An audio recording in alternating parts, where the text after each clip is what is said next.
Business Now. Stephen's here on set. He's over there, not over there, which makes a change. We're going to stay with our top story, though, Stephen. The resignation of Sepp Blatter from FIFA. Also been welcomed by many of the sponsors. Of course, and they're really key players in this as well. Sponsorship earned FIFA more than €1 billion for the last World Cup. It's their second biggest source of revenue.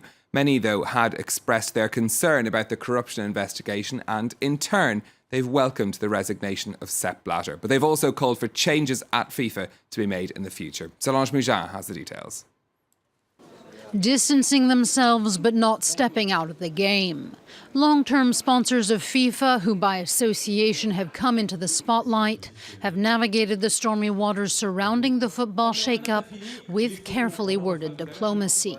Visa threatened to pull its support, but none of the organization's sponsors have so far backed out. There was likely a sigh of relief, though, after Sepp Blatter stepped down, one that was evident in the sponsors' statements. Visa said this is a significant first step towards rebuilding public trust, but more work lies ahead. And Coca-Cola said it was, quote, a positive step for the good of the sport, football, and its fans. Visa and Coca-Cola are just two of FIFA's many top long-term sponsors. Adidas, for example, has provided balls and equipment since 1970. In their annual report last year, they said they raked in €2.1 billion in football sales. A reminder that there's a lot of money to be made with the world's most popular sport, which is why a lot of FIFA's revenue comes from its sponsors. Of the $4.8 billion it made at the last World Cup, $1.6 billion of it came from sponsors, with 6 of them giving the nonprofit $30 million a year each. It's not known whether the sponsors pressured Blatter to step down, but one thing is sure. With its hundreds of millions of fans, there's still a lot of money to be made in football. Now we're going to go to Greece. The next debt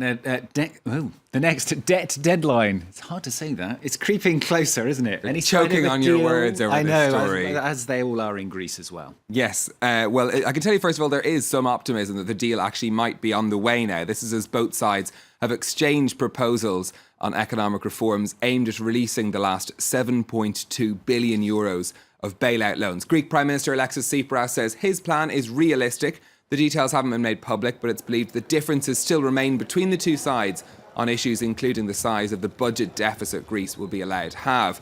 Tsipras is meeting the European Commission chief Jean-Claude Juncker later today to continue those talks. They're both acutely aware that Greece needs to pay €300 million to the IMF this Friday. A Syriza MP saying today they won't make that payment unless a deal on their debts is done. Easier to say, the markets. The European shares not terribly worried, it looks like, at the start of trading today over that still uncertain future for Greece. The European markets opening up ever so slightly, as you can see across the board. Some jitters still around. The market's also looking forward to the meeting of the European Central Bank later. We're not expecting them to change any policies, but they might give us an update on how they feel their stimulus spending has gone. Fairly subdued day over in the Asian markets. As a point of contrast, most of the main Asian indices trading down. The Nikkei in Tokyo, as you can see, down just over 1/3%. Interesting too, we're checking in on what's happening in Sydney today. That's because the Australian economy, new figures showing that it was growing at a rate faster than expected, 0.9% in the last quarter, but shares in Sydney still trading down. Move on now with a look at some of the day's other business headlines. The trader accused of manipulating the interbank lending rate LIBOR was allowed to keep his bonus worth €3 million despite being sacked by his employers. Tom Hayes is the first trader to face criminal charges over rigging the LIBOR rate. His trial in London heard that Citigroup had fired him when the manipulation was discovered, but chose not to claw back his bonus. Wearable technology maker Fitbit is hoping to raise almost $480 million from its stock market debut. Its initial public offering of shares is seen as a test of the market's appetite for consumer devices. The IPO could value Fitbit at more than $3 billion. And Instagram is set to introduce ads into users' photo streams later this year. Advertisers will be able to target the app's 300 million users by interest, age, gender and other factors. It's estimated that ads could earn the company up to $2 billion in extra revenue every year.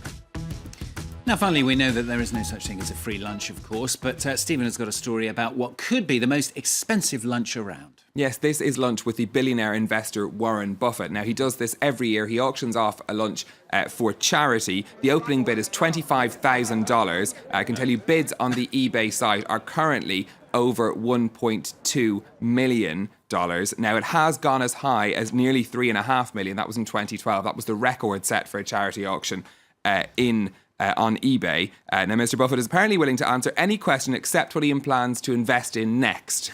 So you can ask him all the questions around it, but not that. The winner of the auction can take up to 7 friends. They're going to eat in New York's Smith & Wollensky restaurant, which is a steakhouse. It's not, a Michelin-starred kind of extravaganza. But the proceeds go to the San Francisco-based charity Glide. My €20 won't go very far. Won't get you very far. No, sorry, Stuart. Put it back in my wallet. Could have lunch with me with that, need though. it later. No, it's all right. I'll keep it. Thanks for the offer, though, Stephen. Coming up for you in the next half hour, no more business. Instead, we'll bring you the very latest news. Plus, in Greenpeace in India, saying it is going to die. The organisation, amongst nearly 9,000 NGOs, who've had their bank accounts blocked. Critics saying because they dared to oppose the economic agenda of Narendra Modi. Special report in the next half hour.